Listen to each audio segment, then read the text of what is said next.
Okay, it looks like I'm live. I don't know, there's something going on the side of my camera. There's my message. Happy Friday. Always glad for Friday. Hi, Juan, Michelle, and Florence.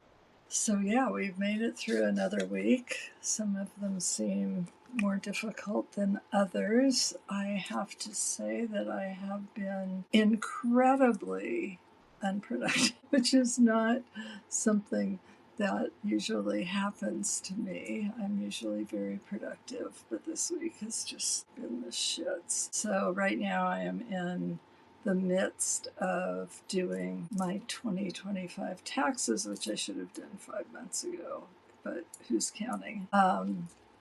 And well, my husband is. He's starting to give me the ultimatum. So I said I'd finish them today, but I haven't.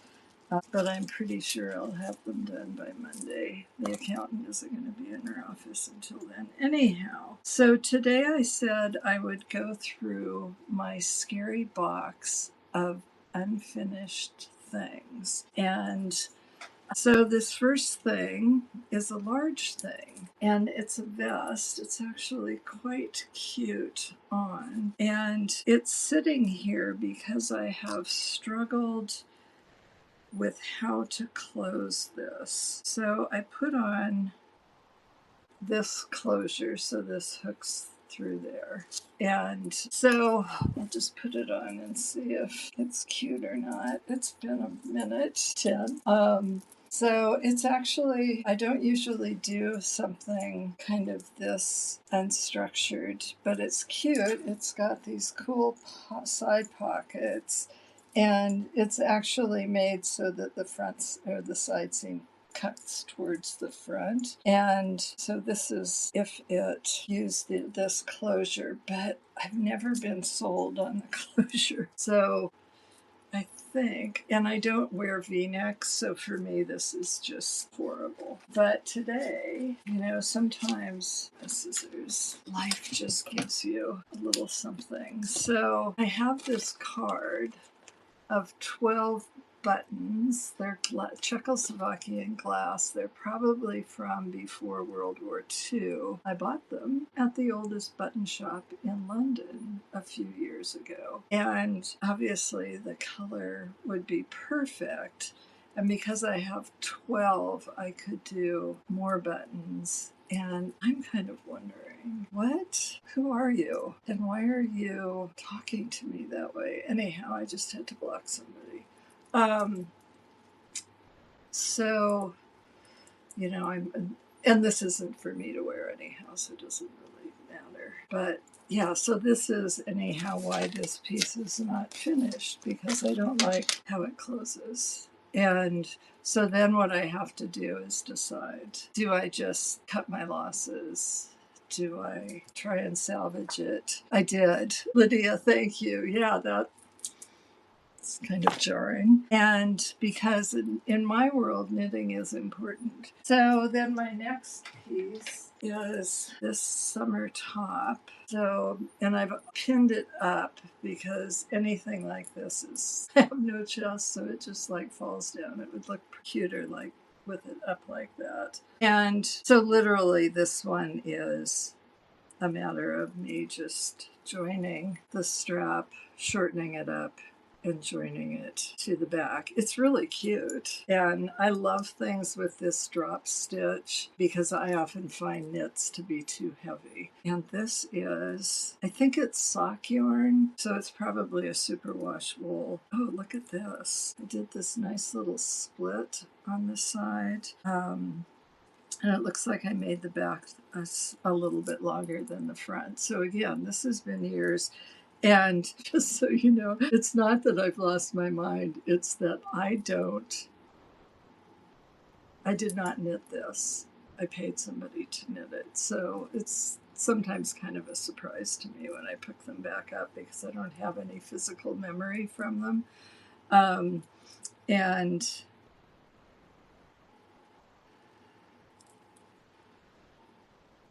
yeah, you could actually do this either way. I think I kind of like it with the smoother side out. Anyhow, so because somebody else knit it, I probably have a pattern nearly written, but because it's old, it means that the pattern isn't in my current format, and so it would probably take a lot of work to get it going, and I would not personally wear that anymore because I'm in my 70s. Sorry, I didn't quite get organized. So this made me laugh when I found it. So I think this was Malabrigo yarn and something else attached. So I made this ruffle, and what I want to do, because I usually have a plan, is I have some yarn, solid colored yarn, and I want to make just a plain pullover and attach this to the neck. So it's just an idea, but the yarn is gorgeous, and although I'm not really a ruffle person, I love stuff like that. So I would do something really tailored to go with it. So yeah, on that vest, I could make something else, and I probably need to put it on somebody else so I can look at it without all of my personal objections. Oh, the teal sweater. Oh God, no, I'm going to make that into a sweater. So I don't actually make things for me to wear. I make things because I'm a designer and that's what I do. So I don't care whether it suits me. I'm just my best model.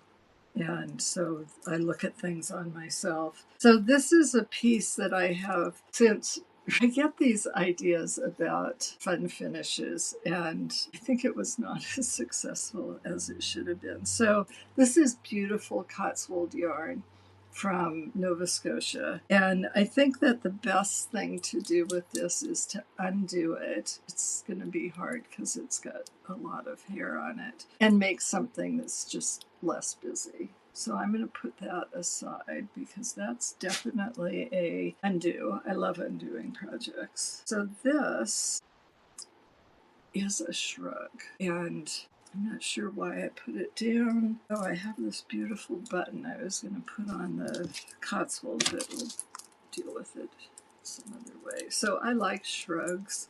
Because like I said, I don't really like wearing sweaters. And although I am always having hot flashes, I'm always cold up here. So this goes like this. Oh, this side hasn't been joined. But so one part goes in the back, and then on the other side, I've made this before in a different yarn. It comes across the front, or you can make it, button it, and it all buttons together. So you can button it so it's like that, or you can button it so that it's creating this thing over here. So I love this. I'm not sure why I didn't finish it. I love the yarn. It's got this kind of tweedy effect. You can see I've used this dropped stitch again, and probably just got distracted. So what I'll do is I will look through my button collection, and so you can see here that the sleeve is shaped on one side so it doesn't get too caught up in your armhole. And this one has been seamed, but you can see this one side has more room to it. So I probably need to find some buttons, or it could be that I don't have any buttons that are light enough for this application, in which case I need to think about a different closure. So I've done this. I like to do things multiple times because I think, well, but then what if I could do that? So I've done it where I've joined it with ribbon. So you just thread ribbon through the drop stitches, and it's really cute. And then you can just wear it like over a dress, something like this. You could just put it on to go someplace where you didn't want everybody to see your 70-year-old arms. Okay, so I always say, because I'm me, I make up these sheets. It's called a finishing plan. And because it doesn't matter what I think about doing, if I don't know what to do when I pick it up, it's never going to happen. So today we're going to use a brown pen. So the first one I'm going to just go through. I'll go through this little top because I think it's really cute. And it's called Ravello, Revell. And so once I've written down the project name, I always say finish by, but I don't know that right now, so I'm just going to leave that.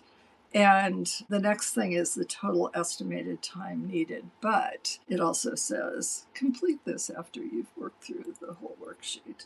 And then when will I do this, and be specific? So I will write down something like, I will work on this on Saturday and Sunday afternoons.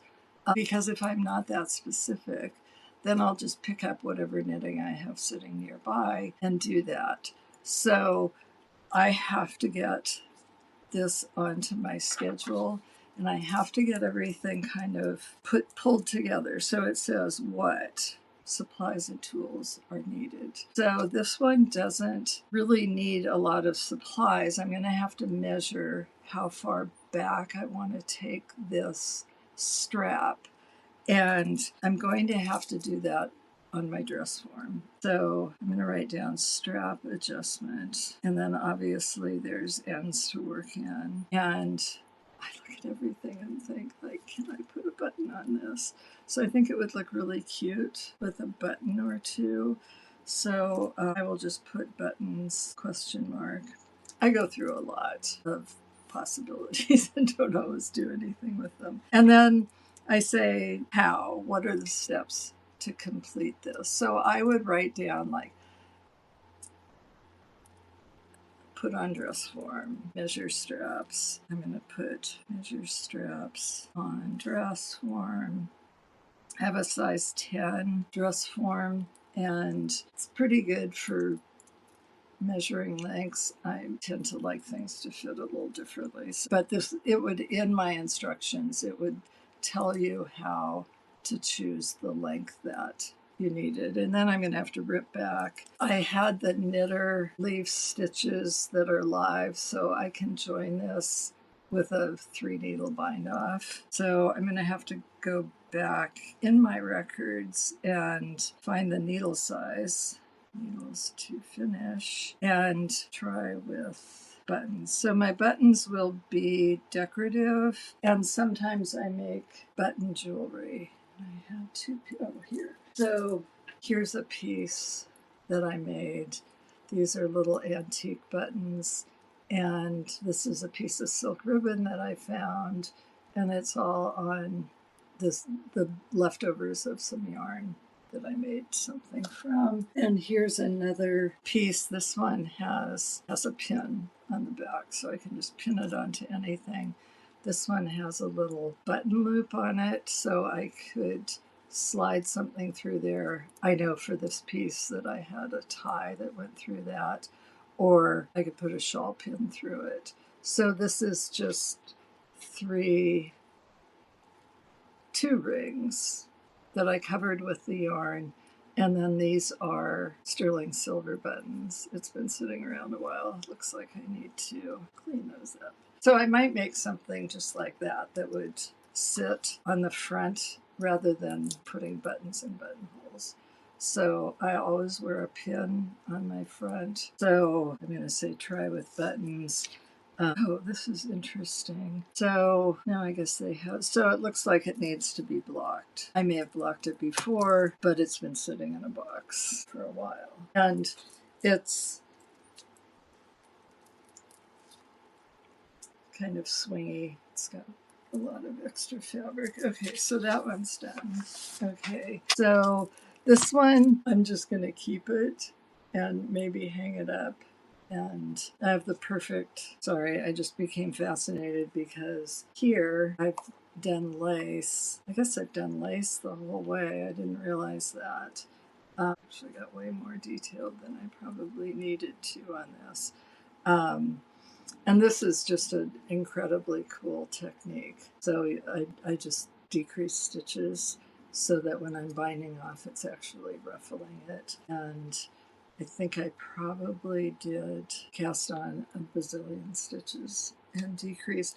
But I'm not going to make up a finishing plan for this because it needs like a whole piece to go with it. And the Cotswold I'm going to take out. So I'm going to actually, I can just throw that into my bin for things that get unwound. So this pattern is called Clapham Road. And I'm debating whether I should go get one of the ones that's already finished to show you, but I won't. This, I need a fresh sheet. So first thing I need to do on both of these, which is, so for my supplies, I need to find the yarn because there was no yarn with that. And then on the back of the sheet, I can put down how long I think each step will take and come up with an estimate of how long it will take me. So I always put the, like, am I going to do this on Saturday and Sunday? Well, I'm not going to do it this Saturday because I'm having friends over for dinner, so I will be in the kitchen instead. Okay, so this one is Clapham Road. So all of my things are named after geographic places. So Clapham Road is where Vivienne Westwood and Malcolm McDowell, hi Anne-Marie, had their first dress shop. And London, we'll just say back in the day, it was probably in the 70s. And I named it that because I must have seen some piece of hers that reminded me of this piece several years ago, like a dozen or more. They had a fabulous Vivienne Westwood exhibit, which was shown in San Francisco. And the incredible thing about her work, whether you liked it or not, was how well it had stood up. So things from the 70s you could have worn out on the street. So anyhow, that's how I got the name. So what do I need for this one? I need either a button or ribbon for closure, which means that I get to go look at Brightech's website to see if there's ribbon that I want. Sometimes I combine them. And I need to seam. So again, I'm going to find the yarn.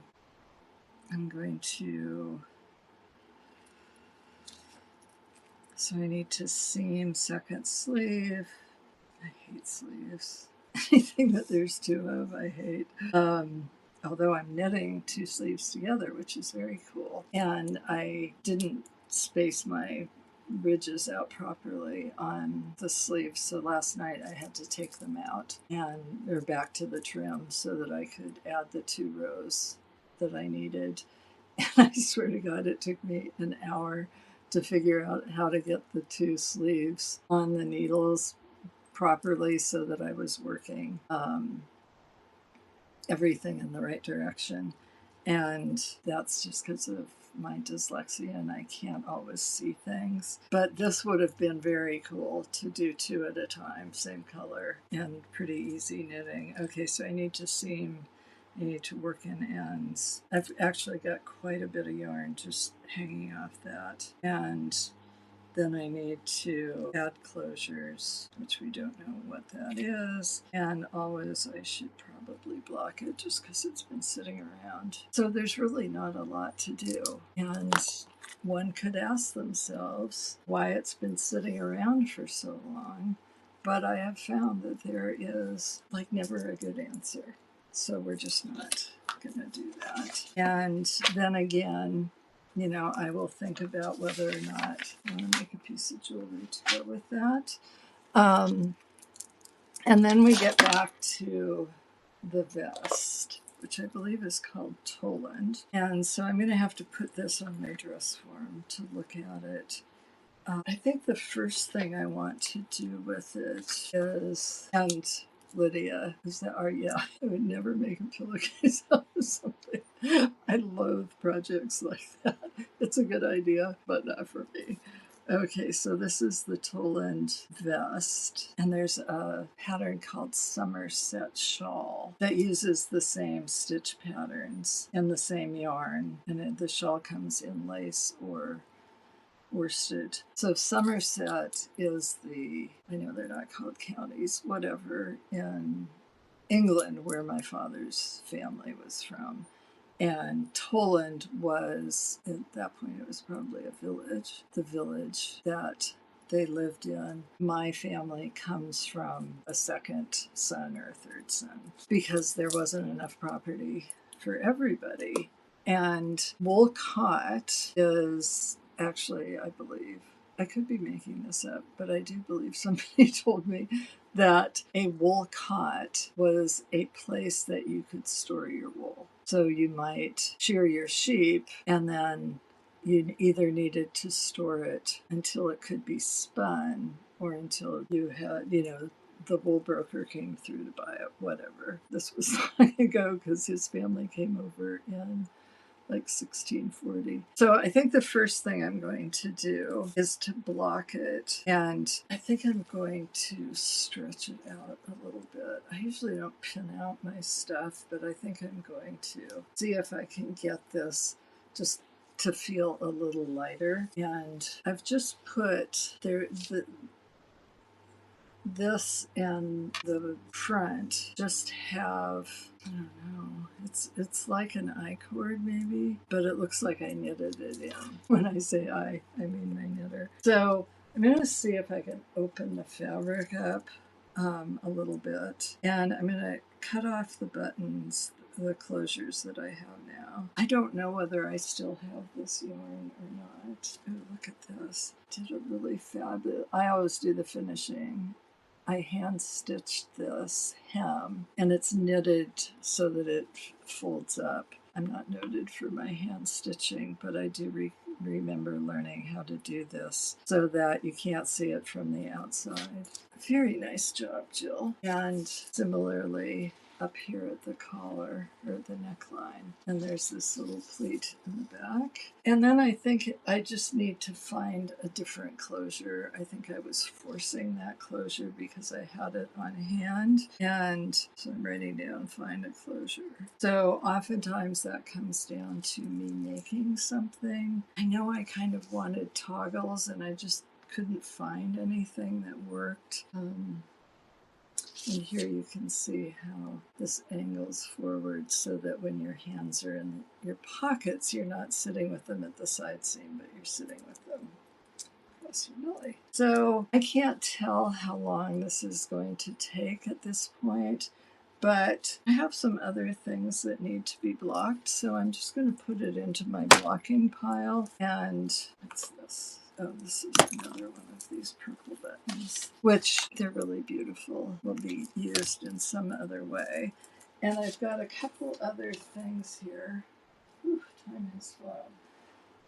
So I'm always trying to come up with little projects that you can do to get your in the round gauge without having to actually make a gauge swatch. So this is like a handbag. So this would have some sort of handle on it, and it's very cute. I think it's very large. It should probably be half this size. So the darker color is cashmere. I have lots of this. So I had planned a pullover, and it's actually pretty ingeniously constructed. And because Judy knit it for me, I know that there's a pattern for it. So on this one, and so these are open so that once I decide what kind of handle I'm going to put on that, I could do that. What I'd really like is one of those ones that kind of snaps shut, but it's just, I don't like this thing at the end. So it needs to have that eliminated, and perhaps the bottom made shorter and have this angled more. So this is a long-term redo project. So this has become not finishing, but something else. This last box, this has been following me around for a while. So I love this. It's called German herringbone, and you do a little bit of these diamond things, and it's an increased pattern, so you get a lot of texture at scalloping at the beginning, and then not so much at the top. So I was experimenting with long runs of yarn. I believe this one may be called Charlotte Bronte from Knit Circus, which I don't think is around anymore. And it looks like I increased stitches so that the blue end is narrower than this end. And so if I were going to put a cowl on, it would look like that. So this would be a perfect project to get your gauge swatch or something. I'm pretty sure I knit that, which means there is no pattern. And yeah, so I was really curious about these long, what do they call them when it's dyed? And it's really long. So I did this coming from two ends. And I will tell you, I did not do the best job, but also maybe not the worst job of grafting this together. And it would probably be helped a lot if I blocked it. So here you've got, again, it's using that German herringbone. I don't know why it's German. And this yarn had, like, it went from white, but that's pretty cute. Be a pretty simple project. And so then I did another one. I think this one, yeah, I used a different part of the ball. So when I graft something, I have to put waste yarn on so I can follow the stitches. And I haven't put the waste yarn on this side, and I believe that I probably need to. I think that's what stalled this. So this one's not quite as long, a little more dramatic color difference. And oh, I have another. So this was not from Knit Circus. This is from Freya Fiber. I recognize her single. And this one was Katia yarn. I bought it in Venice. So this would be a great project. I should probably work in the ends. That's like literally all I have to do. And these probably, I think I've got a little bit of the yarn left. Might be nice to have a little jewelry to go with them to kind of make them a little fancier. But I love scarves like this that I can just, however, oh, look at this. Journey of Discovery. So here I did the original German herringbone. And then up here I switched so that this is rib in the same pattern. And I will often do that on a scarf to make it not so wide as it sits around your neck. So this one in a different colorway would actually be something and shorter that a man might wear. I consider my stuff to be always just completely wrong for men. So every time I come up with something that I think a man might wear, I'm very proud of myself. So this one, I think it just needs to be blocked. I need to look and see if I have any yarn and if I want to make a piece of jewelry to go with it. And then this one, I think definitely needs jewelry. And obviously I need to finish Kitchenering it. Oops, sorry. What do we call it now? Grafting. So that was what was in my scary box that I was so afraid to open. And there was one other piece, which was a little summer top. And it's beautiful yarn and one of my funny neutrals that I like. And so I threw it into the just get rid of it pile, but now I'm thinking I may want to, I think it's linen and something.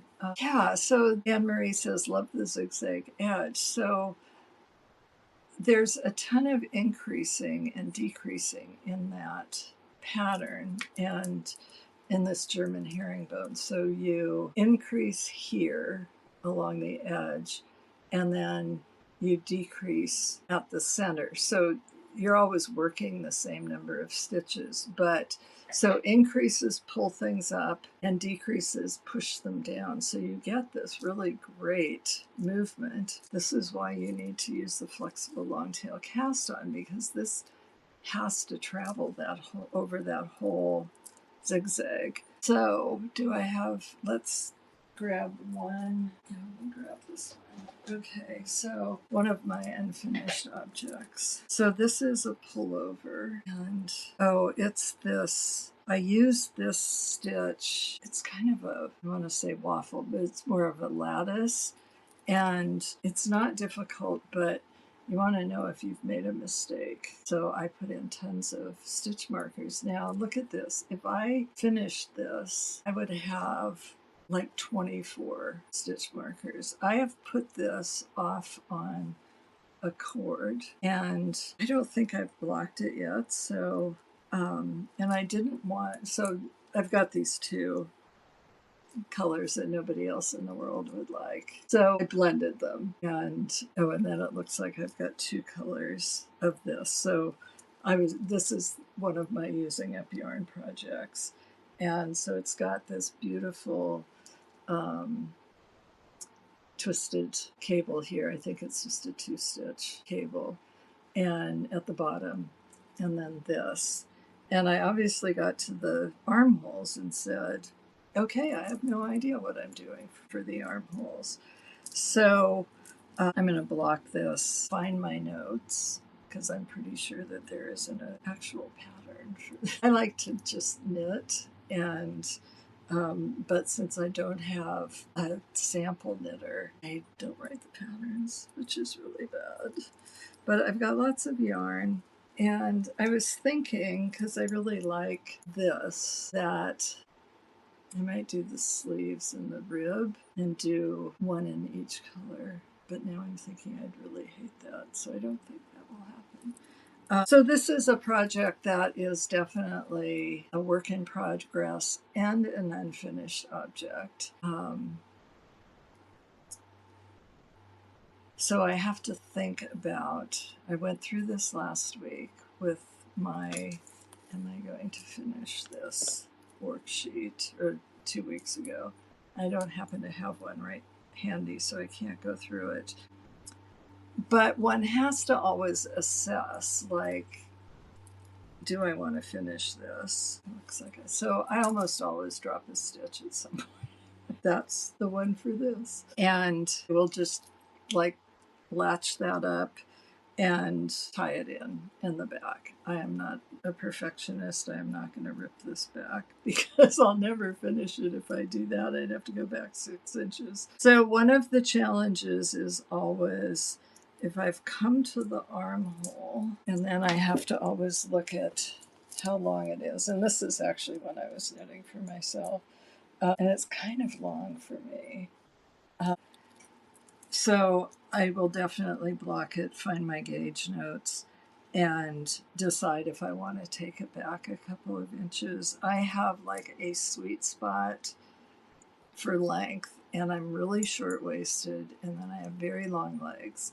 And if I don't get the length right, I just look like a tub, which is not the look I'm going for. So I may take it back to, so I'm thinking there's a slight variation between this yarn and this yarn, the tan one. And so I think what I need to do is take it back to the point where I made the change and do a before that and do some switching so it's not quite so abrupt. And I do have lots more yarn over there, so I'll have to see if I've got any of this other color. So this is kind of a long-term project. I don't feel any intense need to work on this right now, but I'm going to make some notes on it and put it in my notebook of unfinished object notes, and probably work on it during the winter, not right now, because I'm trying to get things finished right now, and that's a longer term project. This also would look great with these glass beads or buttons. You can tell I'm obsessed with buttons, and I was having a little crafting session with a friend today, and I was like literally talking, I will go to Flock and Fleece, or Fleece and Flock, whatever it's called, and buy more buttons because I am obsessed with them. And I always drop my voice, like my husband isn't going to know that I bought more buttons. So that's it for today. I feel like I covered a lot of territory, and the most important thing is that that box is no longer scary, and I'm going to move these into more appropriate storage boxes. And I'm obsessed with keeping track of stuff, because the reason I have all this anxiety producing stuff is because it got stuck away in a box. So now all my boxes have lists of what's inside.